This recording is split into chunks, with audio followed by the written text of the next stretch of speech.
লক্ষ্মী চাপি সিরিয়ালের আগামী পর্বে আমরা দেখতে পারবো রনিত ইনকাকে বলেন, তুমি কি বলছো ইনকা? চাপি ব্যাংক খোলার জন্য অ্যাপ্লাই করবে? ইনকা বলেন, না হলে আর বলছি কি, এই তো ঝুমা ওই তো আমাকে খবরটা দিল। চাপি যদি এইভাবে এগোতে থাকে, চাপি কিন্তু আমাদের হাতের নাগালে বেরিয়ে যাচ্ছে। ঝাপিকে কিন্তু আমরা আর আটকাতে পারছি না। আর এভাবেই চলতে থাকলেই চাপি আস্তে আস্তে ওর ব্যাংকে বানানোর স্বপ্নের দিকেই এগিয়ে যাবে। তখন আমরা কি করব? হ্যাঁ, আমরা হাতে হেরিকেন ধরে বসে থাকব।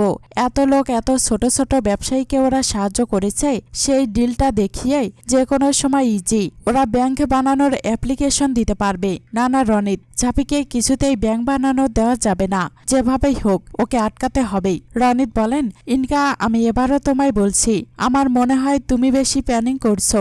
ইনকা বলেন, কি প্ল্যানিং করব না, চাপি নিজের প্ল্যান মাফিক এগোচ্ছে। রনিত বলেন, কিচ্ছু করতে পারবে না, কাজের কাজ। দেখো ব্যাংক খোলা সহজ নয়তো, মুখের কথা নয়তো। এই 1 মাসের মধ্যে সমস্ত ক্যাটারিয়ার ফুলফিল করে টেন্ডারের টেকপাট্টা করাই এত সহজ? জাপির পক্ষে সম্ভব নয়। ইনকা বলেন, রনিত তুমি সবকিছু এত ক্যাজুয়ালি নিও না। তুমি বোধহয় ভুলে যাচ্ছ যে ঝাপি এখন আর একা নয়, ঝাপির সঙ্গে দীপও আছে। দীপ আর ঝাপির মাথায় এক জায়গায় থাকা মানে কোনো কাজ অসম্ভব নয়, আর সেখানেই আমার ভয়। রনিত বলেন, দীপ আসলে একটু বেশি ঝাপি ঝাপি করছে। ঝাপি ইনকাকে বলেন, গুড মর্নিং, ঘুম ভাঙলো?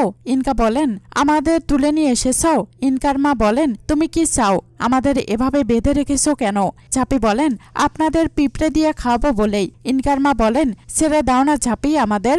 আচ্ছা কি চাই তোমার, বলো না। ঝাপি বলেন, আমার কোম্পানির 15টা হোর্ডিং, যেই যেই জায়গায় আপনারা আমার কোম্পানির হোর্ডিং পুড়িয়েছেন, ঠিক সেই জায়গায় ওই হোর্ডিংগুলো একই অবস্থায় দেখতে চাই। কি পারবেন? ইনকা মনে মনে বলেন, তার মানে এটাই ছিল ঝাপির প্ল্যান। ঝাপি বলেন, আমার ক্যালকুলেশন বলছে পিঁপড়ের দল যে স্পিরিটে এগোচ্ছে, তাতে মধুর রাস্তা ধরে ওরা আর ঘণ্টাখানিকের মধ্যে আপনাদের অবধি পৌঁছে যাবে।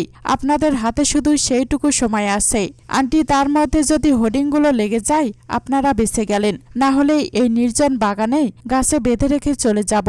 হাজার চিৎকার চেঁচামেচি করলেও কেউ বাঁচাতে আসবে না। তারপরে যে কি হবে মা গঙ্গাই জানেন। ঝাপি মনে মনে বলেন, এসব কিছুই করব না, কিন্তু এই ভয়টা না দেখালেই ওরা মুখ খুলবে না, তাই এই ভয়টুকু দেখাতেই হবে। মা সারা লক্ষ্মী অপরাধ নিও না। ঝাপি বলেন, এবার ভেবে দেখুন কোনটা চান, বাঁচতে না পিঁপড়ের কামড়ে মরতে? ইনকার মা বলেন, বাঁচতে চাই ঝাপি। ইনকা বলেন, ঠিক আছে, তুমি কি চাও বলো। ঝাপি বলেন, নাও এবার তোমার বিজনেস পার্টনারকে বলো আমি যা যা করতে বললাম। দীপ অজান্তাকে বলেন, না মা, একদম না। তুমি ঝাপিকে সম্মান নাই করতে পারো, কিন্তু ওর কাজ, ওর অ্যাচিভমেন্টকে নষ্ট করতে পারো না। আরো অনেক পেপার আছে, সেগুলো নিয়ে বসো। ওই পেপারটাকে ছেড়ে দাও প্লিজ। এটাই ভুল করো মা তুমি, এই সব করে তুমি নিজেকে ছোট করে দাও। ঝাপি, এই পেপারটাকে সবসময় নিজের কাছে সযত্নে রাখবি, নে ধর।